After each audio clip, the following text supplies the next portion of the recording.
You parasite. Get out of my sight now. Sadie, my mother-in-law, yells at me. Her face so close I can feel her spit. Ow. What are you doing? A sharp pain jolts through my thigh. I look down and see Sadie holding an open safety pin. When did you... I turn pale, realizing this wasn't an accident. She meant to hurt me. Are you hurting? Quite bold for a worthless bug, aren't you, Lo? A cold smile creeps on Sadie's lips, though her eyes are anything but amused. You're just a leech. You live here, don't work enough, and contribute nothing. She spits out ruthlessly. That's not true. I do work. In fact, I'm the one supporting this household. I pay for all the food and utilities. I've never even gotten a dime for groceries. I remember giving my husband Roman $5,000 recently because he said we were tight on money. I've been handing over cash regularly, almost depleting my savings. Does Roman tell Sadie anything? What's your problem? You're just a parasite, not family. If you don't want to suffer more, get out. Sadie keeps berating me.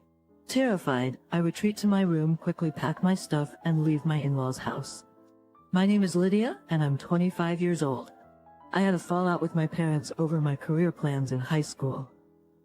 After graduation, I moved out and lived on my own. Without any financial aid from my parents, I worked as a bottle girl at a club to make ends meet. I even dropped out of community college, a choice that caused friction between me and my parents, despite enjoying popularity at the club. I soon realized this was not the life I wanted. I had been saving most of my income, so I left the club and enrolled in a trade school without worrying about tuition. Because I saved most of my income, I didn't have to worry about school fees and was able to enjoy my time with my classmates who were a little younger than me. Eventually, I leveraged my dental hygienist certification to get a job at a dental office. One day someone approached me. When someone suddenly spoke to me, I looked at his face in surprise. That was my reunion with Roman. Roman was 2 years my senior in high school, a star athlete and student body president. We barely spoke back then. You remember me? I was genuinely happy. I had heard Roman was doing well, working at a renowned tech company after college. On my last visit to the dental office, Roman asked me out, and I happily accepted. And that's how we started dating. As the year almost passed, Roman popped the question. I was over the moon. But then he added, a wave of unease washed over me. Weren't you working at that big tech company? I asked, puzzled. Roman sighed. Hearing him plead like that, I found myself nodding in agreement. Looking back, I can't believe how naive I was. What Roman said. I wasn't keen on a flashy wedding either, so that was fine by me. But then he dropped another bombshell. Why? We can live at my apartment if money's tight. I suggested. Roman looked desperate.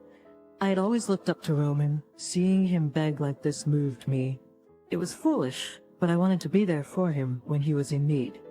If I could go back in time, I'd slap myself awake. What's done is done. And so, we got the paperwork done and moved in with my in-laws, sharing the space with Sadie. Their home was vast, a sprawling estate compared to where I grew up. The entryway is so spacious, it feels like it could be a room on its own.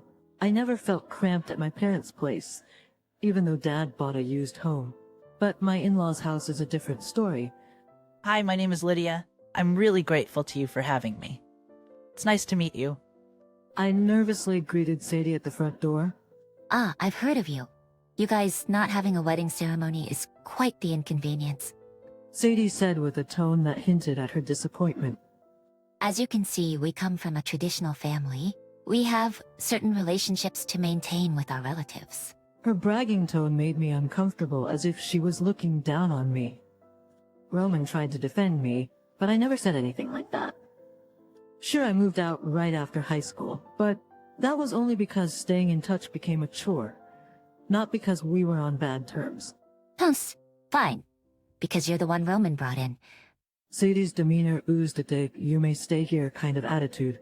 Still, I had nowhere else to go since my apartment lease was already terminated, so I said, as Roman's wife, I will do my best to fulfill my responsibilities. Thank you for having me. All I could think of at that moment was to reach out for a handshake. Life at the in-laws' house turned out to be hellish. Roman was out the door early in the morning, suited up. even though I had no idea if he had a job. As for me, I had to manage the house chores. Come on, we're providing you a place to stay. Don't slack off. Get to cleaning and cooking. I was told as I worked like a housekeeper from dawn to dusk. And Roman, he consistently came home late. Hey, did you find a job? You're always late. Is everything okay? I was drained, but I still asked, concerned for Roman. Roman answered hesitantly. Roman continued, looking a bit uncomfortable. How much are we talking? I asked. Roman replied, I still had some savings left from when I was a bottle girl, so it was a large sum but not unmanageable. Fine, I'll pay. I said, sounding a bit resigned. The next night, when Roman got back, I handed him an envelope filled with cash. Roman said, grinning as he stashed the envelope into his bag. But that became a monthly routine. A few months later, I came home from work to find Sadie waiting for me at the door. Why can't you contribute a little money to this household? You're working, aren't you? Otherwise, you're just a freeloader. The minute I walk through the front door, Sadie starts berating me. Even though I haven't paid Sadie directly, ever since I moved in, I've been covering the utilities as requested by Roman. Just the other day I gave him some money. Seriously? I've been basically covering most of the household expenses. I even gave Roman money recently. I retort, taking off my coat to head inside, as I pass by her. Ouch, what the heck? A piercing pain shoots through my thigh. I look down to see Sadie jamming a safety pin into my leg. Oh, you can feel pain despite being a nothing? You're out of your mind. I shove Sadie away, creating some distance between us. You gave Roman money? What are you talking about? Roman told me we let you live here because you had nowhere else to go. You're like a stray cat. The least you can do is pay rent. I can't make sense of what Sadie is saying. I'm Roman's wife. Why would I need to pay rent? I try to muster the courage to say it. Weiss, a low earner like you? You're no wife to my son. You're a parasite. Sadie sneers and moves closer, though her eyes are devoid of laughter. You were a bottle girl, right? I've heard the rumors. Disgusting. I won't accept such a woman into my family. Terrified by Sadie's verbal onslaught, I hastily pack my belongings and bolt out of the in-laws' house. Although I've run away, I have nowhere to go and walk toward the station, my steps heavy. I should apologize to my parents and go back home. It was the only option left for me. I had almost run away from home, and I hadn't even been in contact with my parents' home. They might think I was coming home for convenience, but I couldn't think of any other place that would accept me since I had no place to live. When I returned to my parents' house for the first time in 7 years, I was nervous and my finger trembled as I pressed the doorbell. Hello? Who is it? A familiar voice, Mom Julia, emanates from inside. It's me, Lydia. I'm sorry. I choke out a reply. The door swings open. Where have you been all this time? Do you have any idea how worried your father and I have been? If you're alive, at least let us know you're alive, you foolish daughter. Tears fill Mom's eyes too. Drawn by the commotion, Dad Theodore comes from the back. Lydia, you okay? We're so relieved. Come in, come in. His eyes are wet as well. I'm sorry for being such a disgrace. Grateful for my parents' unchanging love, I silently apologize in my heart. You must be exhausted. Why don't you take a shower? We can talk later. Mom suggests. Yeah, thank you. Feeling rejuvenated after a hot shower, my mood also lifted. I had time to think and found myself wondering, why was I so reluctant to come back home? My parents welcomed me into the living room after I stepped out of the bath. Andak. Sorry for worrying you all this time. We're so glad you're back, filling me with warmth. I had expected them to scold me for being out of touch for years, so their reaction caught me off guard. So, what have you been up to? What are you doing now? Are you working? Start wherever you're comfortable. Dad's steady voice filled the room. I actually got married, but I was treated horribly at my in-laws' place, so they kicked me out. I had nowhere else to turn. I began recounting my life since I left home. How I had to drop out of community college, where I had fought to get into because of my club job, to cover tuition. How I later used the money I saved to enroll in trade school and am now working as a dental hygienist. Mom, Dad, my mother-in-law would yell at me to pay up for living here, threatening me by jabbing a safety pin into my thigh. I got scared. I spilled the beans about fleeing from my mother-in-law, Sadie. And she heard somewhere that I used to work at a club, so she called me trash, a parasite, disgusting, even though I'm back in school, earning my certification. I broke down in tears. Alright, you can stay here. Yes, this is your home. It's good you came back. Both of my parents reassured me. I started going to my job like before from my parents' house. About a month later, Roman, my husband, called me. I had silently left him, never expecting him to contact me. I had entirely put him and my life and my in-laws out of my mind. But what does he want now? I'm curious. I picked up the phone, sounded concerned. At my parents' house, kicked out by her mother. And I have no intention of coming back. I declared boldly. Roman continued pleading. Even an apology won't change what's disgusting. I can't live with someone who jabs safety pins into people. Next thing you know, it could be a knife. I stood my ground. I'm considering legal advice for what Sadie did. I intend to divorce you. Just sign the divorce papers. Bye. I hung up the phone unilaterally. But Roman, not one to give up easily, showed up at my parents' home that night with Sadie. The doorbell rang. Who is it? I asked, puzzled. Roman was banging on the door. I told you I don't want to come home. How dare you show up this late? As I say that, I hear Sadie pleading. Lydia, I went too far. Please come back. Just hearing her voice takes me back to the day they kicked me out. I feel a chill down my spine. That's when I hear my dad's voice from the living room. Lydia, I have something to say too. You both come inside. Great, I'm not alone here. I can talk freely since my parents are here. With that thought, I unlock the front door and let them in. Roman calls out my name. Don't get too familiar. I'm only letting you in because my dad wants to talk. I guide Sadie and Roman to where my dad is sitting in the living room. Please have a seat.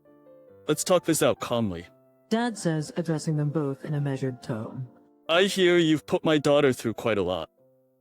Harsh words are one thing, but physical injury with a needle? That's both assault and defamation against Lydia. Be prepared. We're considering legal action. Dad's tone is gentle, but his words are stern. I apologize for that. I was out of my mind. Please forgive me.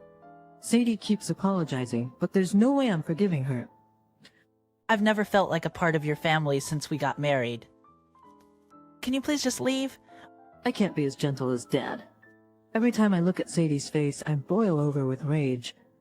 By the way, Roman, I address Roman, who's been quiet next to Sadie. what happened to the $5,000 I gave you every month? Sadie's been threatening me, saying I should pay up for letting me stay at her place.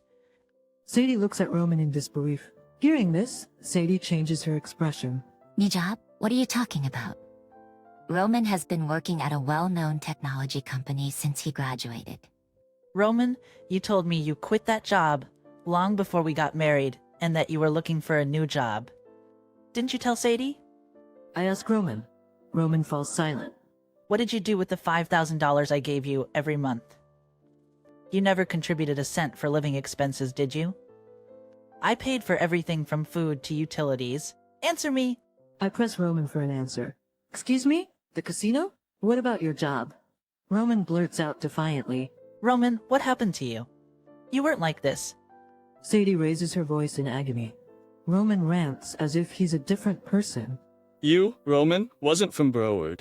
From what Lydia told me, you were quite accomplished in high school, weren't you? Why have you become like this? Dad turns to Roman and speaks firmly. In the working world, there are rules you need to follow. You may think you've been given grunt work, but newcomers with no track record don't get important tasks.